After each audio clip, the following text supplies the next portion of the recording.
Right, hello, welcome to the This Week in the Tech Boy interview. Today we have a special guest. Would you like to introduce yourself? Hey, my name is Ray, and I run a YouTube channel called Twinfolk Tech. Okay, I've seen the channel and it started a little less than a year ago from the most hmm videos I've seen, and you already have hmm 300 something subscribers. So hmm how did you acquire such growth so fast? Well, I would definitely say I had a good bit of help in getting started. I became a part of a Reddit community called Glowing Rectangles, actually run by Juan Carlos Bagnell, aka Some Gadget Guy. And when I first started making YouTube videos, I would post my videos over there, and that would help get a little bit of traction. And then people over there started noticing and reaching out to me directly and offering me some advice and some tips and whatnot on how I could improve my videos. And kind of from there, I've been taking those tips to heart, and the growth has just been really phenomenal for me, surprising Nice. even. I should start posting over there. What was it hmm called? Glowing rectangles? Yep, glowing rect. Uh-oh. It appears we lost him. I'm still. Hello? Are we back? All right, hey, can you hear me now? Yes. Sorry about that. I really don't know what happened. My computer just went completely black, and then it booted back up. So sorry about that. Okay. So my next question was, what inspired you to start your channel? So what inspired me to start my channel was a combination of things. It was getting involved in the tech community. Again, in the Glowing Rectangles subreddit, I was more of a lurker than posting at that time because I hadn't had a YouTube channel yet. So the purpose of that community is really to shine a spotlight on a smaller YouTube creators, those that don't really get a chance to have their content kind of put out there, and this helps bring some extra traffic to it. So I was always looking at posts on there. And then also your previous interview candidate, Juan, I watched a lot of his content, and he brought just a different layer to the conversation surrounding tech and gadgets out there. And I really wanted to contribute to that conversation. So I just decided I had my phones. I didn't have a real camera. I had my phones, and I had some lights. So I figured I could make some videos. So there you go. So are you daily driving your nesting phone, or is that just a test? I'm kind of daily driving it. I don't have it on my desk right now with me, but I have in it right now a data only SIM, and I do take it out with me. But right now, my main device is going to be the Pixel 7. So that is my primary device, the Google Pixel 7 here in the snow color. And then I also do daily drive for work because the Pixel is my personal device. Also daily drive a iPhone 13 Pro as Mhm. my work device. So I'm kind of getting the best of both worlds right now. But yeah, the Nothing phone, I am actually on that a lot more when I'm at home than anything else. But yeah, I did daily drive it when it first came out until the Pixel 7 came out, and it's a really excellent device. It really punches above its weight. Nice. Yeah, the Pixel 7 is nice. I'm using the S22 Plus. Um, Okay. the Pixel 7 doesn't have like features that I want, like a desktop mode, a video out, Mm-hmm.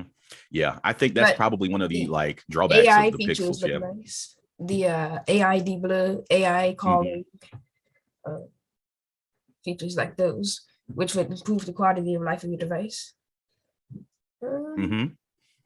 so what do you use to film Yeah. now? Do you just use your phone camera?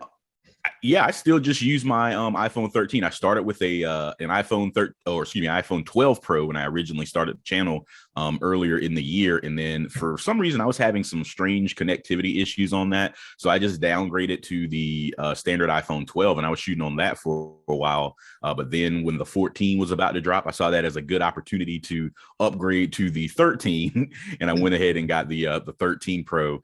So I've been shooting on that probably for maybe since like October or September, whenever the latest iPhone came out. So yeah. You still get a SIM card. Yeah. Yep.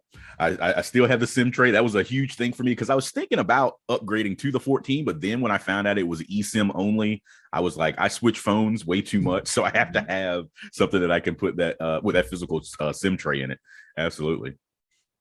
So with the Nothing phone, I saw some test video on there, Mhm. and it looked okay. How does recording quality matter to you on the phone? Is that very important to you? Like if you were to buy a phone Mhm. right now? Yes. So when I am looking to purchase a phone, 4K is a must, but not only 4K video recording capabilities, but 4K 60 frames per second at least. So for me, my favorite way to shoot is 4K 120 frames per second. So earlier this year, I've had the not 11, excuse me, OnePlus 10 Pro, as well as the Sony Xperia 1 Mark III, and those are both capable of 4K 120 frames per second video capture. And once you start recording at that level, it changes everything. So now 4K 60, it has to be the minimum. 4K 30 is, I don't know. It's at that point, if I'm recording in 30 frames per second, I feel like I might as well step down to 1080p, because I got to have that frame rate maxed out just like I have that video quality maxed out as well. So yeah, the Nothing phone doesn't have as strong video recording capabilities as some of its rivals. It's capped at 4K 30, but I do believe from my research, the hardware as well as the chip that's inside it, which is a 778G Snapdragon, I think those are actually capable of 4K 60 video recording. So I think Nothing does have it like kind of capped for some reason. Yesterday I was playing around with some excuse me, HD 120 frames per second video, and then Hmm. slowing it down in LumaFusion to get the Hmm. effect that Warren was talking about in his video, where you slow Hmm. it down, and I slowed it down Yeah. a little bit, and I got the effect. It's pretty sweet. It's pretty sweet. I usually I'm like kind of like a family documentarian, if you will. So I end up capturing videos and photos for like all of my family events and whatnot, and chasing around my nieces and nephews, recording them at 4K 60 or 4K 120, and then you have that epic slowdown that you can do with the footage. It makes for nice family memories. So yeah, that is one feature that I would like to see more of on devices, 4K 120 rather than the 8K 24 frames per second, because we can't even watch 8K video on anything yet. I don't know about you. I don't have an 8K TV at my house.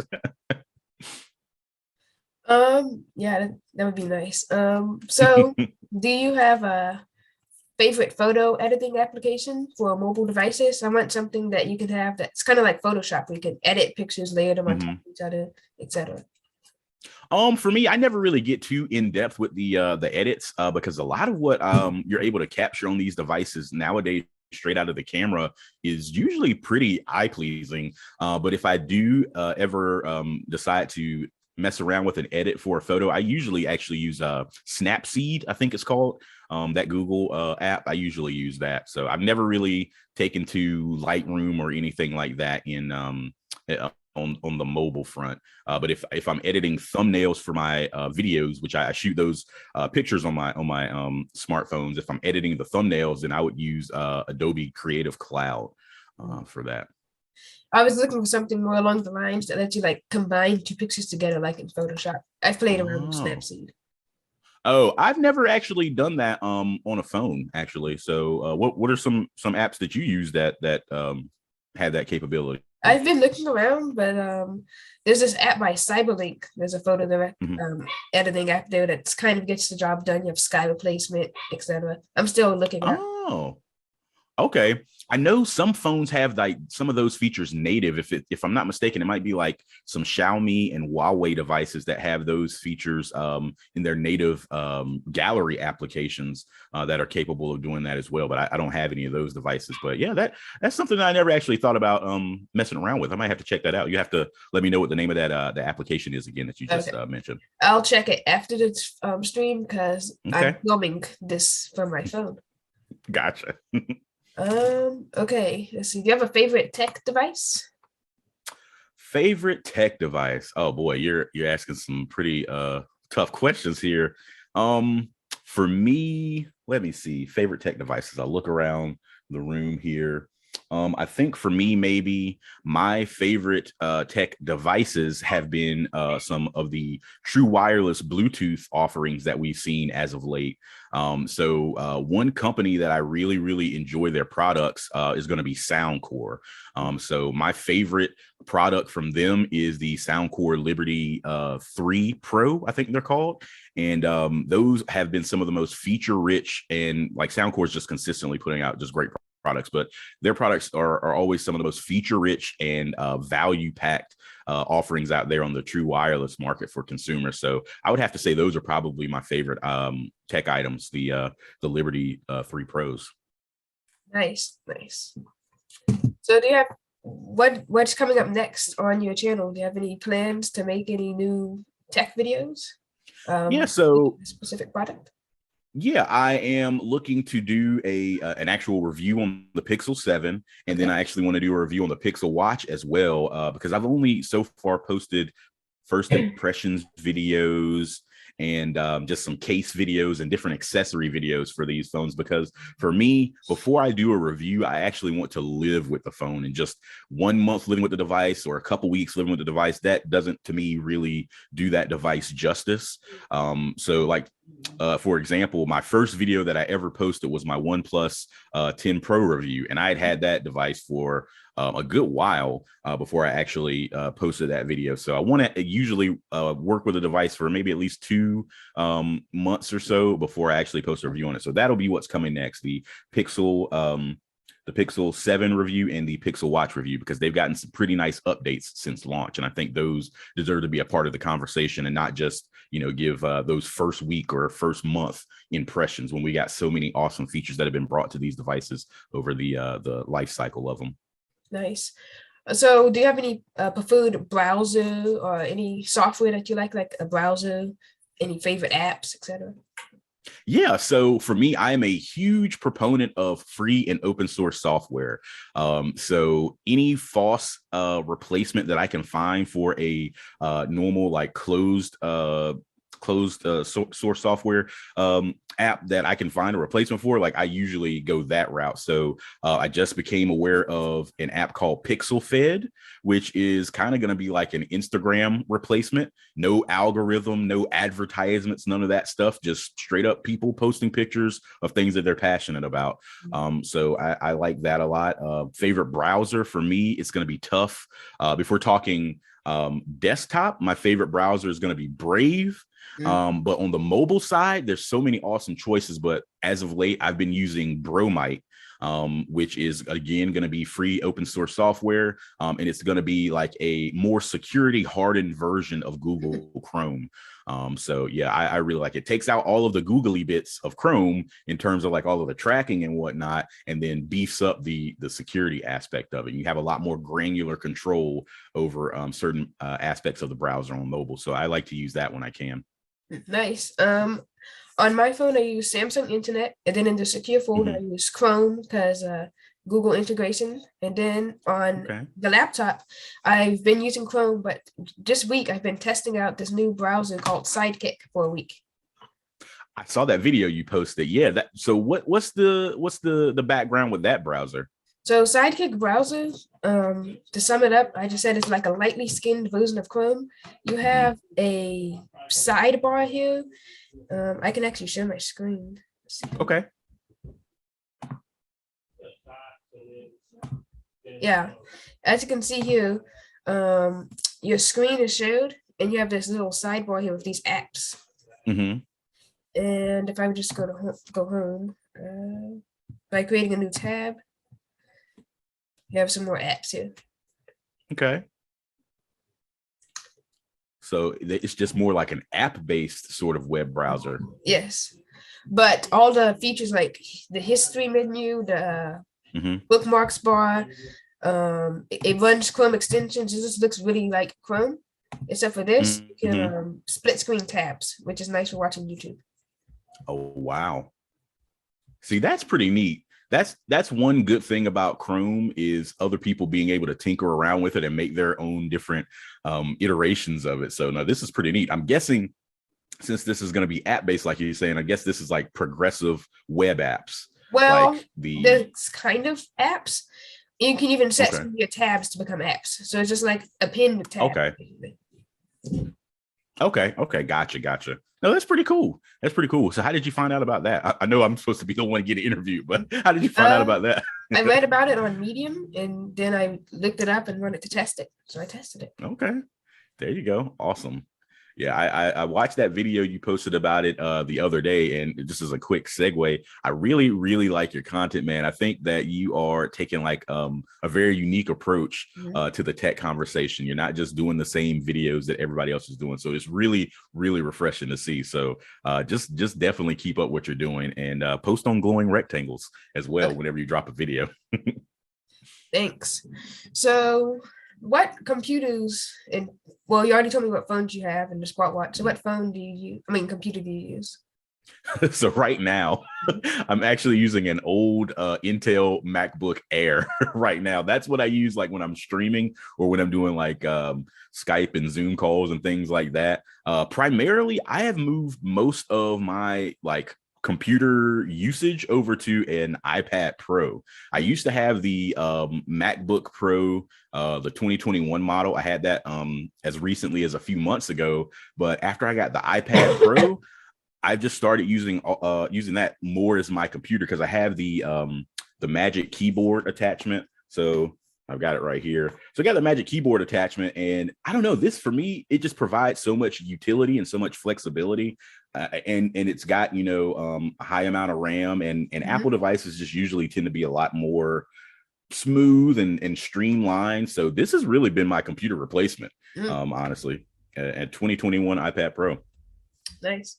I found the iPhone like keyboard, like the keyboard kind of hard to use, and the Android keyboard easier. So I just also I can install APKs and things like that.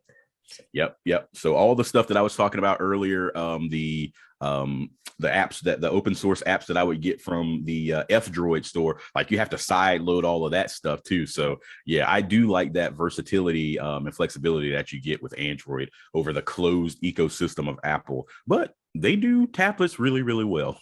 They do tablets really well. So yeah, like you were saying that, I guess, free version of Instagram. I've never used Instagram or that app, so okay. I guess. Yeah, definitely check out PixelFed then. It's not going to have all of that just mess with the ads and the algorithms trying to control what you see. Like you follow somebody. It's basically like a Mastodon version of Instagram, if you will. It's federated, open source, and you join through different instances and whatnot. But yeah, I think you might like that. That might be more your speed, especially after I saw your TikTok video.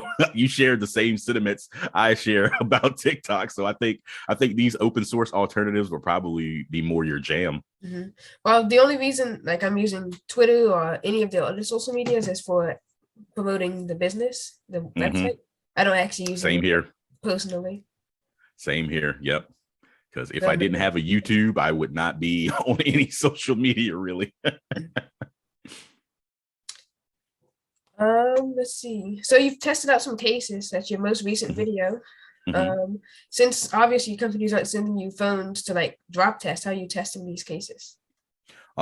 Just for me, like, because nothing I get is like ever like super rugged or super durable. I just, look at the amount of like lip protection that I would get, what parts are covered and uncovered, because some cases are going to be more like stylish than functional. And I might just do like a drop test on like the kitchen floor or something like that, because underneath my kitchen floor, underneath my tile is like concrete. So I'll do a drop test on there just to see what happens. And I always have screen protectors on everything too. So that's probably the extent of my scientific, not so scientific testing. But yeah, cases for me, I don't go for rugged. I go for like stylish, but also protection, because there are cases out there that are stylish with no protection, and I try to avoid those cases. So I watched and commented actually on your Xperia 5i video, and you said it had like no wireless charging, but that didn't really matter because the charging speeds were good. But what I have to say is, one time I was in the airport and I had A71 5G, which was Samsung's mid-range phone, so no wireless charging, and you can't charge it on the airport seats right there. So that's what I'm saying, wireless charging, you only miss it when you can't use it. So have you ever been in a situation like that with the Xperia? No, not really. I only had that for a brief time because I had the Xperia 1 first, and I kept that one the longest, and I wanted to just get the Xperia 5 in just to see how it was. But yeah, I would say sometimes, because when I most recently traveled, I took a Pixel 4a 5G with me. Even though I had the Pixel 6 at the time, I didn't want to travel with like what was my most beloved phone of the year. So I traveled with the Pixel 4a 5G as well as the Xiaomi 11T Pro, and neither of those had wireless charging. So yeah, it was a little scary for me to like have all these different like European charging converters and stuff like that. And yeah, you do miss that convenience sometimes of just being able to sit it down and forget it. Because like when I don't want to use my phone, I will probably pop it on a wireless charger and just get it out of my view and focus on whatever else is in front of me. So yeah, for that reason, I do kind of use and miss wireless charging in those instances on those certain devices. But I would say overall, if the wired speed is fast enough, then I think I'm okay. I think I'm okay if the wired speed is fast enough. I just think that wireless charging, while it is very convenient, it does put a little bit more stress on your battery. And for me, battery health, battery longevity is something that's really, really important for me on my device. So I try not to stress things out too much with the wireless charging. Like I have the Pixel stand that I use sometimes, but I try not to do it too often. So what happened to the Xperia? What did you do? Sell it or return it? I just returned it, yeah, because Oh. the 5, I just returned that since it was still within the return period. The 1 Mark III, I did sell that one. That's one thing that I kind of do just to get new inventory in and get stuff out, is just either flip it or I can sell it on Swappa, or I either just return it within the return period if it's something that I really don't, take a shine to that much, or I don't really film that much content with it. But as far as this year, though, I've been kind of in trouble because I've just loved the Nothing phone so much, and I've loved the Pixel 6a and phones like that so much. Like I have trouble getting rid of phones this year. Yeah, that's what I need to do. I need to buy phones on Amazon and I guess return them in 14 days. That's what we do. That's what a lot of tech folks out there do that are smaller creators like us. So yeah, that's one of the good hidden secrets. But I will say, if you do that, make sure that they do actually refund you, because sometimes when you send those phones back, they don't refund you right away, and you got to get in touch with customer service so that you can make sure they get your money back. Let's see. So I've been looking at your channel, and what is that channel art that you have? The mountains? Oh, okay. Yeah, so that is actually like my desk mat at my desk that I'm sitting at right now. I just got like, it's like a large like desk size mouse pad basically, and that's usually what I used as my backdrop to shoot at. But now, since I film at a different area and not at my desk here anymore, because this is where I mostly work from home each day. But since I don't shoot over here anymore and I have like a different shooting space, I decided to get a different mat. So now I use like this mat with like kind of geometric googly colors and whatnot. So I decided to retire the mountain backdrop because I was getting coffee stains on here and I didn't want them showing up in my videos anymore. Yeah. Nice. So speaking of showing up in videos, Juan has these, I guess, toys in his videos. Did he inspire you to get those and put them in? I actually don't have any like toys or anything. The Well, only thing I have, the ones next to you, like he has those in his videos. That's his oh, background. these are actually my wife's. These are Funko Pops of the Golden Girls. Have you ever heard of that show, The Golden Girls? No. It's before your and my time. But basically, do you know the actress Betty White, who recently passed away? So she was one of the Golden Girls. It was like a show about a bunch of like retired old ladies that lived in a house together, and they made Funko Pops for those. And my wife loves that show, so I bought these for her. Oh, okay. I'm hoping to get some cooler ones in though for my tech stuff. I want to get some for the movie Dune because I really love the movie Dune. So those will be the Funko Pops that I buy for myself. Because I know Juan has those in the background of his videos. Mm-hmm. So I was wondering Yep. if that had anything. These are old ladies right here.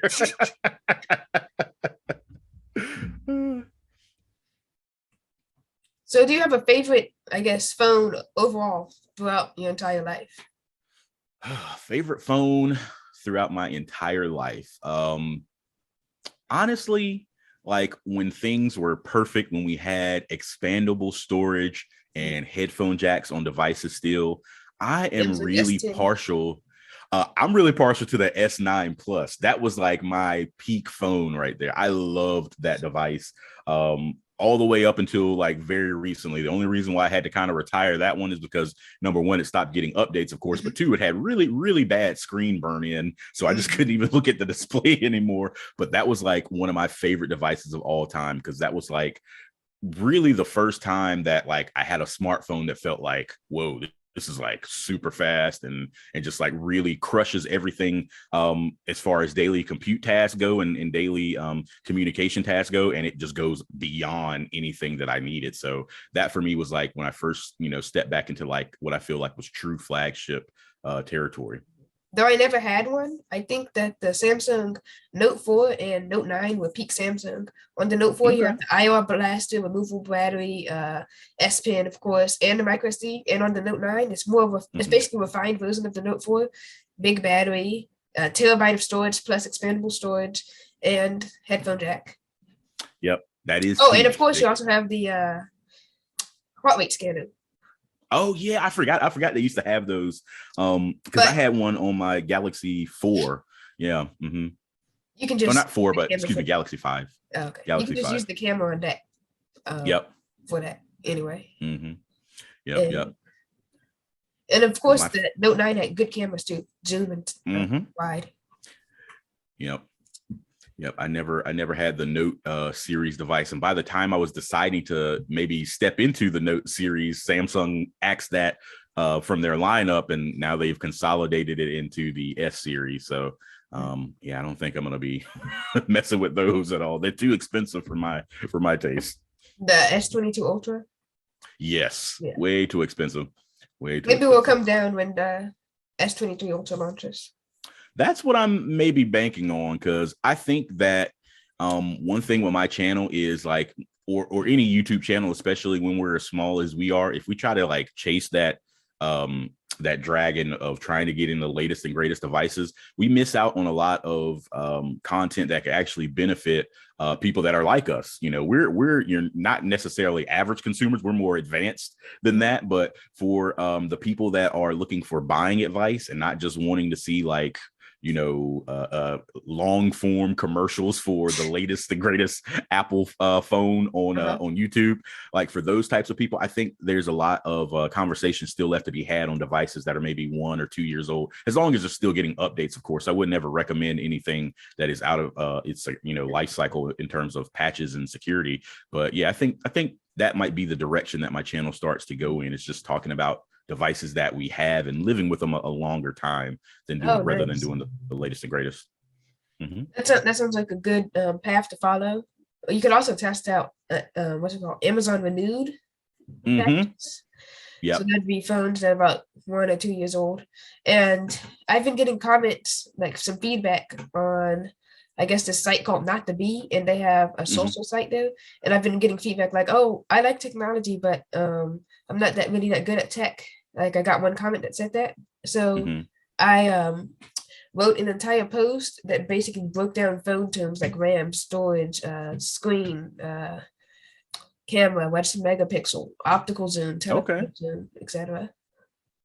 So yeah, that's helpful. Recent posts of last week. Okay. I have to check that out because that's really helpful is making sure to meet people where they are and have them understanding those terms. Because I could talk to my mom about megapixels and gigabytes and stuff all day long, and she would have no idea what I'm talking about. But if I were to, have a good way to explain that to her, such as a repository of information on your site, if I had a good way to explain that to her and show her where she can go to find out more about it, I think that would help a lot of the conversations that I have with her. Mm-hmm. So take us through the day of like the average YouTube video, how you go through it, how you film, how you make the thumbnail, responding to comments, etc.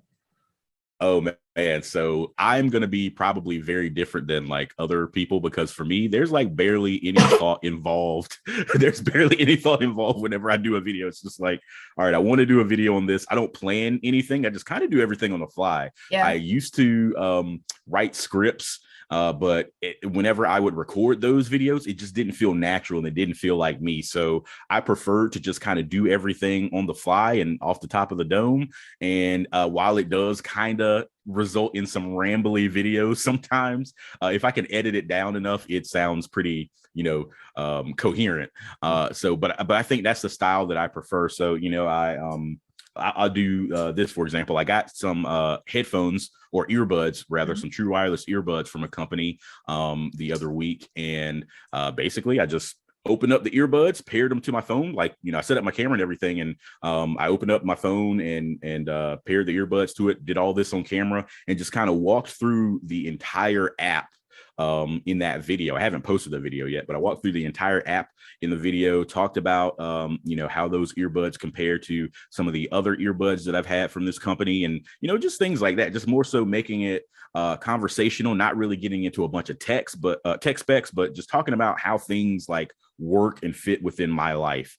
And I think this new set of earbuds that I tried out is going to fit in my life really well. And it's going to offer a feature which people love now, spatial audio, at a much cheaper price than what you're able to find it at nowadays. So I guess my kind of way of doing it is just trying to get the information out there, but in a way that's, kind of easygoing, communicative, and not really, because I'm not really coming from a place of authority. Like, I'm just an average, normal dude. So that's kind of how I want my content to come across. And then when it comes to editing, I've been dipping the toe in LumaFusion as of late. I just bought that not too long ago on my iPad Pro, but I really like it. But honestly, before that, I was just using like a simple free video editor. I can't even remember the name. I think it's like InShot or something like that. I was just using the InShot app I used to use for like my Instagram stuff back in the day. And I've just been using that to edit my video. It can edit 4K 60 frames per second video,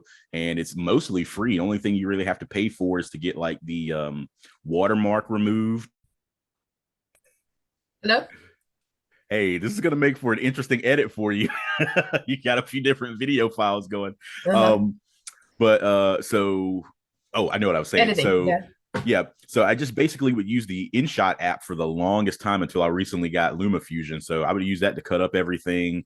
And for my little like intro, little like spinning title around the cell phone, that little logo or whatever, I used the Adobe Creative Cloud. I think that's isn't that what it's called? Adobe Creative Cloud? Adobe, the VFX software.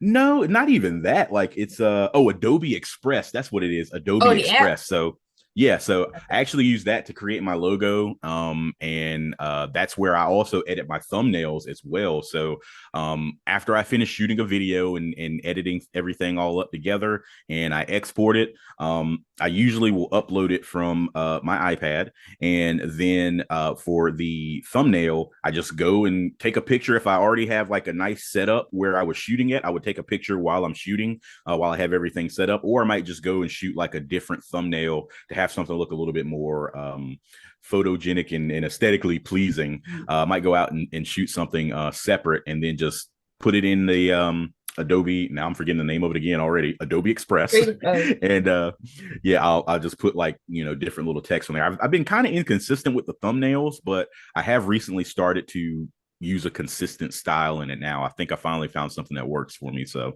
yeah, that's basically it. And Nice. as far as like engaging and commenting on videos, I try to comment on every single like or respond to every single comment that I can. I'm small enough, still where I can comment on everything. But then even still at this small scale, I still run into a lot of trolls and some kind of mean people sometimes. So besides replying to comments, I just have to go ahead and like mute and block those less than savory people that like to leave some rude comments. But other than that, I try to be as engaging as I can with the folks on YouTube. And when people ask me questions in the comments, I do like to try to respond, even if it means I have to do a little bit more research, because I do want people to get that answer. Yeah. I think one of my things is like I want to help people, and I'll go even so far as to look for the answers to their questions in the comments. Yeah. One of our most popular articles, Samsung M8 versus M7, those are two smart monitors, was because I saw someone in the comments of a different video ask what was the difference. So I just wrote an entire article about that. And another one was Okay. I found this trick for voice cloning in this YouTube tutorial. So people Mm-hmm. were like, hey, could you show me how to do the trick? So I just screen recorded it and I've gotten lots of views on that YouTube video. Well, there you go. There you go. I think your channel, from what I've seen, is like so much more informative and so much more helpful than a lot of the stuff that I see out there.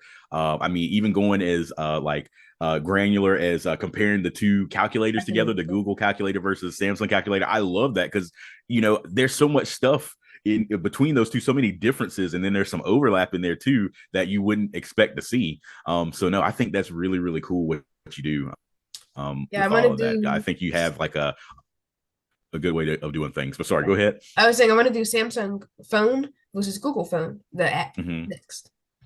And Okay. I'm Okay. working on a project. Have you ever watched the YouTube channel Film Theory? Yes, I have. Yep. Okay.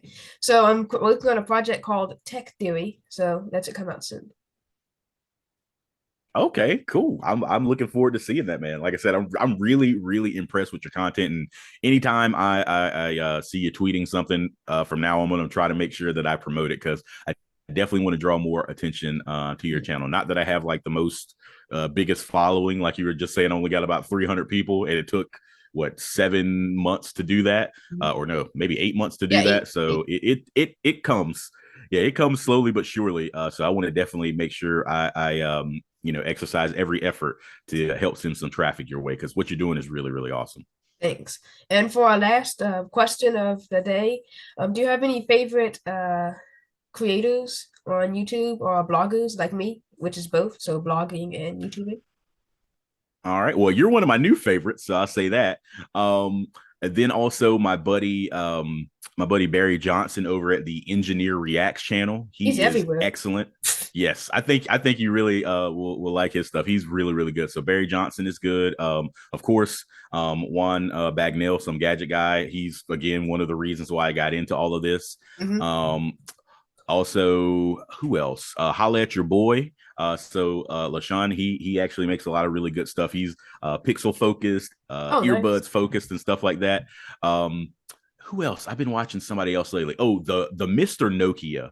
He is a channel that is entirely dedicated to like Nokia phones. Like he Is even it goes back and is it sorry, go like ahead. the website Nokia Mob, but in video form? Um, I haven't been to that website, but it Okay, might be. I mean, he goes back and like looks at like older Nokias, reviews newer Nokias, compares nice. older Nokias to newer Nokia phones. Like his channel is completely about Nokia. So I really like him. He's a really nice guy. I've interacted with him a little bit on Twitter as well. Really love his content. It's like super relaxing. Like he has one of those like ASMR voices. So him and then Darko Audio, Uh-huh. he's a bigger YouTuber, but I'm really into like high-end audio, hi-fi audio systems and stuff like that, and just kind of audiophile stuff. So that's the other side of my tech passion is audio. Audio. So Okay. I like his videos. So Darko Audio, and then who else? Gosh, of course, every time somebody asks me who my favorite things are, I always blank on it. There's one more that I wanted to mention that I really enjoy watching. Um, Gosh, let me see here. Let me pull up my YouTube Okay. list here. But who are some of your favorite Oh creators yeah, why you while do we're that? at it? Okay, so Tech Odyssey, Tech YouTuber, Hmm. um, Mr. Mobile. I like his video style and his Yeah. audio style because I don't really watch YouTube that much. I kind of like listen to Hmm. it in the browser tab, so he's good for Hmm. that. Let's see. Mr. Who's the Boss? His videos are good. Uh, Okay. let's see. Juan, of course, I watch him. I just had a playlist going. Let's see who Hmm. else am I subscribed to that's tech. LGR, that's a retro tech YouTube channel. And then Hmm. I'm also subscribed to this channel. It's not really tech, but it's called Sunbird. And it's the new iMessage app that's coming out for Android. Okay. Uh Oh, okay. Yeah, yeah. I did hear about that. I did hear about that. let's see. Shane Craig, he And I know does who I was forgetting to mention. who? I've heard that name, but I haven't checked out any of their videos. He does a Surface Duo video. Oh, are you waiting for me? Yeah, what was yours? Okay. Now that's pretty sweet.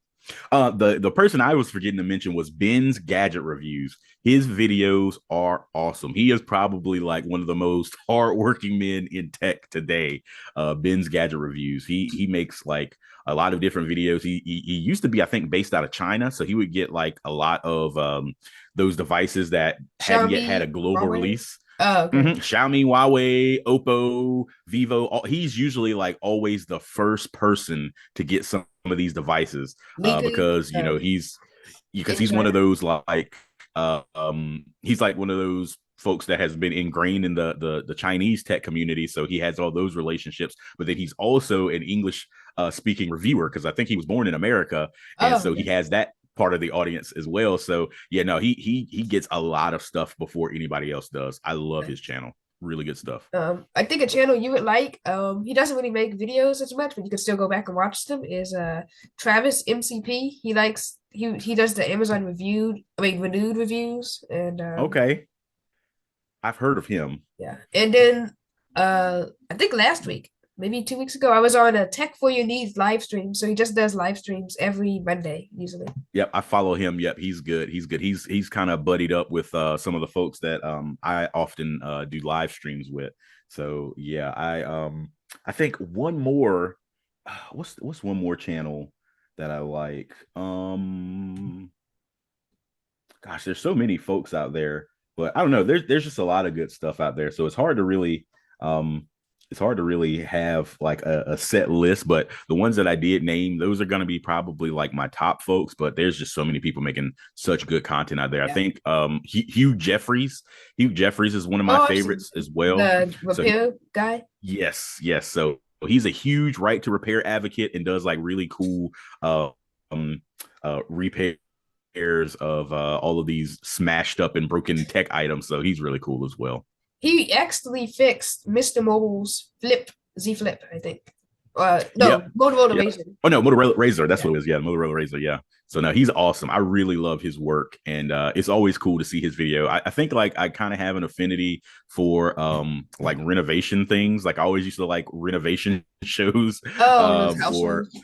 that yeah, that's like that type of stuff. When I was growing up, I used to watch that a lot. So any channel that's like that does what he does, where you make things new again, I really like those. So I think one other one is the relaxing end. I think that might be the name of that channel. I think they do those kind of uh, rehabs of old tech items as well. Well, thank you for coming on. God bless. Tech talk to you later and Merry Christmas. Bye. Peace. Thanks for having me. Let me stop the recording.